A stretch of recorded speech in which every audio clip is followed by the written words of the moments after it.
3:14 a.m., deep within the airspace over Iran's Zagros Mountains. 4 Iranian Air Force Su-35 fighter jets cut through the night, maintaining a tight, crisscross patrol pattern at Mach 1.5. To vanish completely from electronic warfare nets, their active radars are dead silent, eliminating every trace of radio-electromagnetic signatures. Hiding in the pitch black, the formation relies solely on their OLS-35 infrared search and track system, scanning the stratosphere for the faint thermal bloom of an enemy engine. 40 miles away, the ultimate prize appears. A US F-22 Raptor, call sign Ghost 1, drifts into the outer edge of the Iranian thermal sensors. Without tripping a single radar warning receiver, the Su-35S strikes simultaneously, launching 4 R-37M long-range air-to-air missiles. Solid rocket boosters ignite, instantly accelerating the weapons to a blistering Mach 5. Splitting their trajectories in perfect synchronization, the missiles construct a lethal geometric pincer, completely sealing off any room for evasion. Inside the cockpit of Ghost 1, the missile approach warning screams as the gap closes in seconds. But the R-37M is a half-ton brute built to swat down heavy, predictable targets, not dance with a fifth-generation Predator. At Mach 5, its massive kinetic momentum turns its turning radius into miles, converting the weapon into a runaway train incapable of adjusting to sudden, radical shifts in geometry. Recognizing this physical limitation, the pilot pulls a brutal post-stall maneuver. Inverting the $200 million machine Ghost, 1 slips clean out of the missile's clumsy trajectory, banking hard to point its nose straight back at the throat of the Iranian formation. No counter-missile is launched. Instead, Ghost 1 channels all 32 kilowatts of raw power from its AN/APG-77 AESA radar, focusing the energy into a lethal, invisible beam of high-power microwaves. The blast strikes the leading Su-35 at the speed of light. Instantly, the delicate electronic transducers of the air data computer, linked to the nose-mounted pitot tubes, are fried alive. The central flight control system is flooded with corrupted data, suddenly believing the 30-ton fighter has completely stalled and is free-falling at 0 velocity. The fly-by-wire system violently overrides the pilot's manual inputs, slamming the control surfaces to their absolute limits to rescue the aircraft from an imaginary plunge. It is like blinding a sprinter at a full Olympic dash and screaming in his ear that he is about to step off a cliff.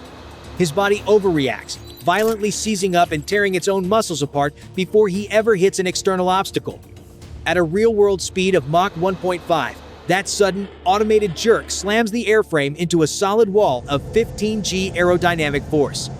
The air pressure itself becomes the executioner, instantly tearing the titanium hull of the leading Su-35 into a cloud of supersonic debris. Witnessing their leader's immediate destruction, the remaining 3 Su-35S show no panic. They instantly lock into a textbook 3-dimensional envelope. Cranking their Erbezi radars to maximum output, they split into a high, medium, low pincer, violently trapping Ghost 1, now starved of kinetic energy. Its airspeed bleeding below 300 knots after the brutal Cobra maneuver. The number 2 Su-35 pickles off a pair of R-77M medium-range missiles to block the escape route, while the remaining 2 close the distance to lock the American fighter into a 30mm cannon kill box. Stranded in a low-energy state, Ghost 1 is forced onto the defensive, continuously purging clouds of chaff while dumping its nose into a violent spiral dive along the jagged cliffs of the Zagros Mountains, desperately using the stone walls for terrain masking. But this relentless pursuit traps the Iranian pilots in a fatal cognitive blind spot: target fixation. With every radar array and passive sensor angled sharply downward into the floor of the valley, their upper hemisphere is left completely naked. In their rush to secure the kill, they ignore the foundational law of modern air combat. Behind every visible F-22 lies an invisible Reaper. 15,000 feet above the frantic dogfight, cruising smoothly at an altitude of 60,000 feet, the second F-22 Ghost 2 maintains a cold, unreheated supercruise at Mach 1.5. In a crisp 0.6 seconds, pneumatic hydraulic pistons snap the main weapon bays open, ejecting 3 AIM-120D AMRAAMs into the thin air. The rocket motors ignite, and the 3 interceptors plunge straight down at a near vertical angle, driving a steel stake through the ceiling of the Iranian formation. Launching a missile from 60,000 feet onto targets far below is like dropping a heavy bowling ball from a 10th floor balcony straight onto the pavement. You don't need to expend internal fuel fighting the pavement. Earth's pull. Gravity does the most merciless part of the work. Borrowing the massive potential and kinetic energy of the high-altitude launch platform, the AMRAAMs accelerate to a blistering Mach 4 inches mere heartbeats. 5 miles out, their active terminal radar seekers go pitbull, locking the targets into independent, inescapable tracking loops. Inside the Iranian cockpits, radar warning receivers instantly erupt into maximum red alerts. The pilots react with elite precision, slamming their sticks into desperate 9G split-S maneuvers to break the incoming locks. But in the absolute finality of the no-escape zone, geometry cannot be outrun. 3 simultaneous explosions rip through the valley, vaporizing the remaining threat.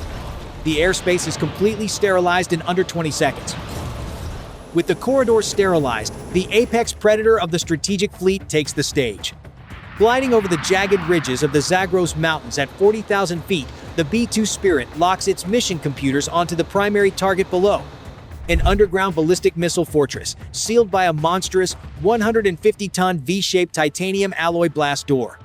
This geometric defensive masterpiece operates exactly like the angled V-shaped hull of an MRAP mine-resistant vehicle. Any kinetic bunker buster slamming into it is instantly forced to slide along the slope facets, deflecting fatal vertical energy into harmless lateral displacement. It is an engineering armor plate entirely immune to raw, brute force muscle. But to strike, the Phantom must expose its throat. Hydraulic crankshaft cycle, snapping the B-2's massive belly doors wide open. In a fraction of a second, the perfect, radar-absorbent symmetry of the flying wing is shattered, converting the smooth underbelly into a massive radar reflector. 30 miles away, hidden deep inside a canyon network, the fire control radar of an Iranian Bavar 373 air defense battery catches the sudden radar spike. The system auto-locks in a heartbeat. 2 Sayad 4B long-range surface-to-air missiles erupt from their canisters back-to-back.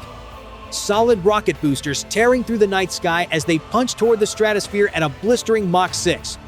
Inside the pitch-black cockpit of the B-2, the missile approach warning system screams a frantic alert. Death is climbing fast. Yet, the multi-billion-dollar bomber is far from defenseless, and the real battle erupts silently across the electromagnetic spectrum. 150 miles away, hovering safely beyond the reach of the Iranian SAM envelope, an EA-18G Growler electronic warfare jet stands watch.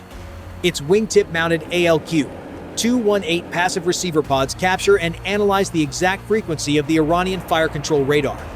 Instantly, the Growler's next-generation ALQ 249 jamming pod fires back, focusing thousands of advanced AESA transceiver modules. It unleashes a highly concentrated beam of electromagnetic noise, slamming directly into the face of the Iranian radar array, like a high-power sniper round made of pure radiation. The data stream is executed on the spot.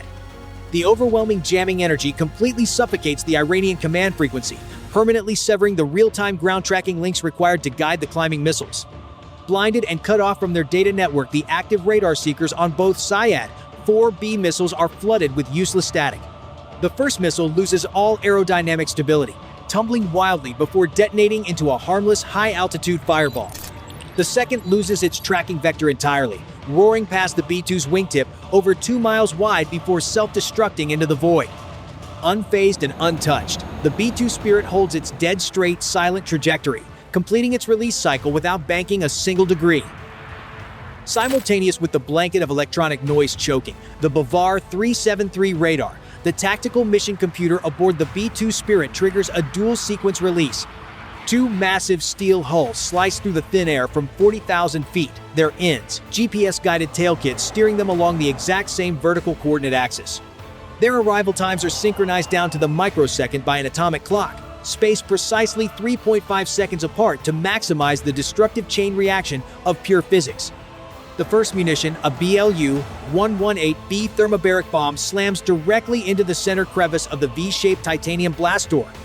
A proximity radio fuse triggers exactly 1 meter before steel-on-metal contact. The first stage disperses an ultra-fine aerosol cloud of fuel, instantly atomizing and saturating the narrow enclosed canyon throat. A fraction of a millisecond later, the second stage charge detonates, igniting a 3,000 degrees Celsius fireball that aggressively consumes 100% of the available oxygen in just 0.002 seconds. In a heartbeat, an absolute vacuum is established at the very threshold of the fortress. The massive 150-ton door was an engineering marvel, geometrically calculated to withstand millions of psi of kinetic crushing force pushing in from standard bunker busters. But the structure has zero mechanical resistance against an outward ripping force. Deep inside the sealed Iranian tunnels, the vast reservoir of trapped air remains at standard atmospheric pressure. This instantaneous, extreme pressure differential unleashes a colossal hydrodynamic impulse from behind the door, completely reversing the structural load path of the entire fortress. It is like applying a burning cupping glass to bare skin. You don't need a blade to cut.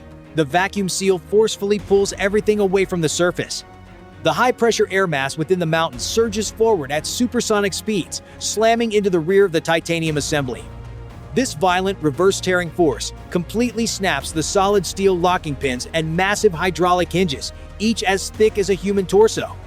Uprooted by its own internal pressure, the entire 150-ton door is violently blasted outward, violently popping into the valley like a champagne cork under the fierce pressure of carbonated wine.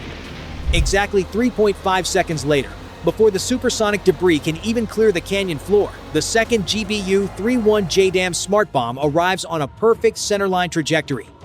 Meeting absolutely no physical resistance, the 1-ton tritonal explosive plunges down the wide-open, hollow throat of the logistics corridor, penetrating straight into the technical bay. The delay fuse detonates squarely inside the liquid fuel storage room of the Fateh 110 ballistic missile battery.